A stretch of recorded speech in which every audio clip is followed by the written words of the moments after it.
A Lesson in Melanin by Shazan Poetess. It has come to my attention that certain people with a very low IQ are once again being used as a weapon against those of us with darker skin. So to those of you who think you're superior because of your white or lighter skin, I'm going to teach you a lesson in melanin. What is melanin? Basically, it's what gives us the colour in our skin. You can have a slight tan or be black as tar. The more melanin you have, the darker you are. But it goes much deeper than skin. Brown to black in colour, melanin can also be found in the hair and eyes. So even if you have very little melanin, you still benefit from having it. Melanin is also in our blood and all the organs in our body, which is why many of us go missing due to organ harvesting. Did you know melanin is worth more than gold? A melanin-rich person is worth around 40 million. Let that sink in. Melanin isn't just a pigment in our skin. It's a divine molecule found throughout nature and the universe. It enables us to pick up messages from the spirit world. It helps with things like astral traveling, channeling, and connecting with our source.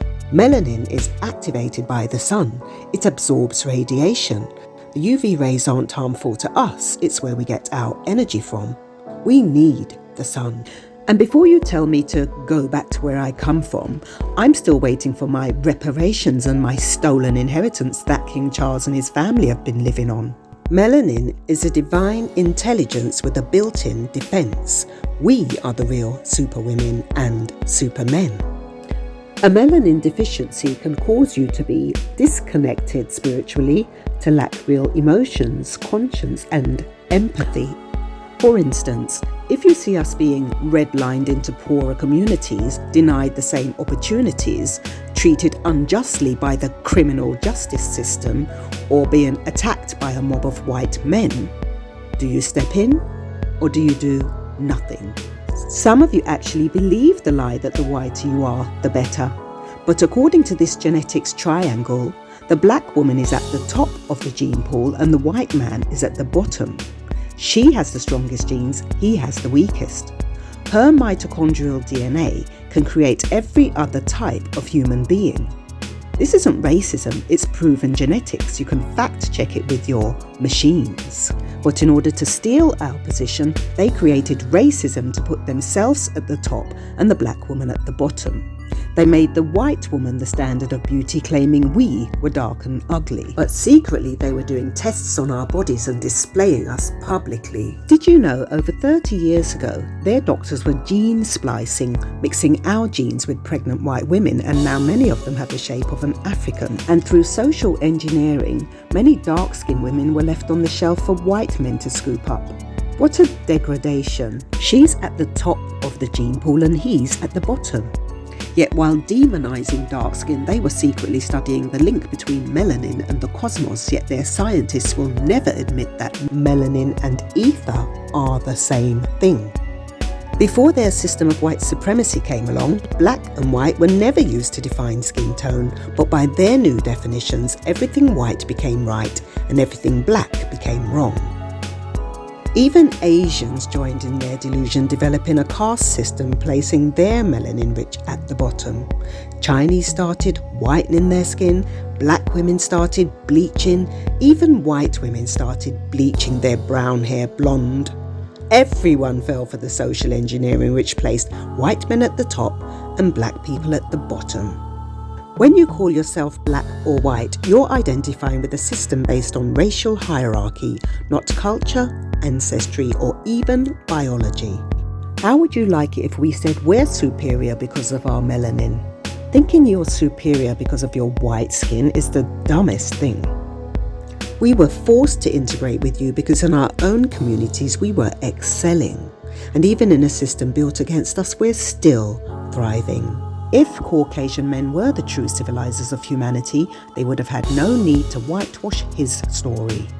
The system of white supremacy was built on lies and deception. Its 3 pillars are racism, religion, and capitalism. In part 2 of A Lesson in Melanin, I'll explain how religion was used to suppress the divine feminine and make women subservient to men. They even created a god in their very own image, claiming God was a white man, but when I met the goddess, she was made up entirely of melanin. She said we're all her children, but some of you are the result of a genetic mutation, which is why you burn in the sun. So now you know the truth about melanin. Will you continue to benefit from a system built on lies and deception, or will you help tear it down?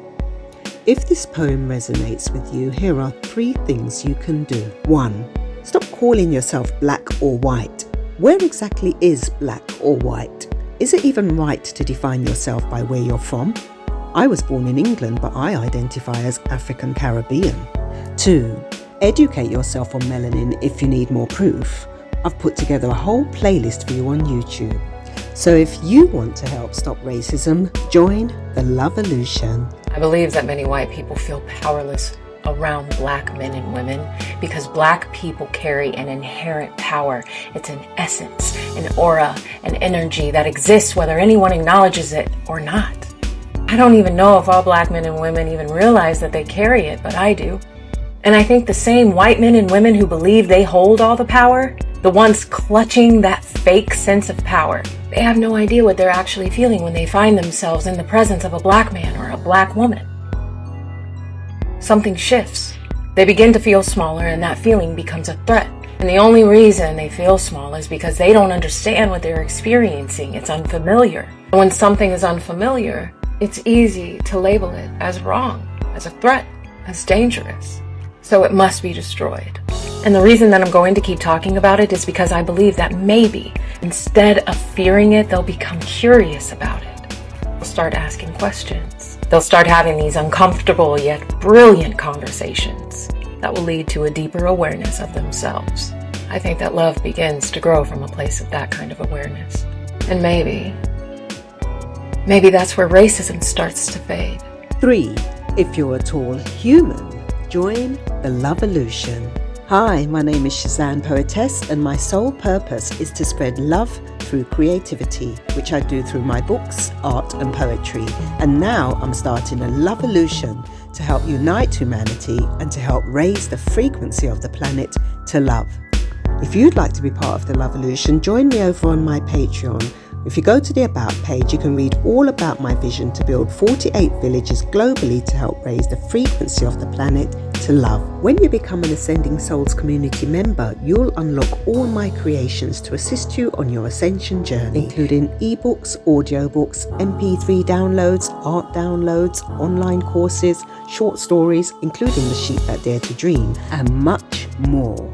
Alternatively, purchase them individually in my shop. You can also get your official Ascending Souls merch, including products featuring my Flower of Life painting from which the goddess emerged. And you can get products featuring my art, which incorporate color therapy. And lastly, share this video on social media and with anyone who needs to hear the truth about melanin. And join me for the ascension.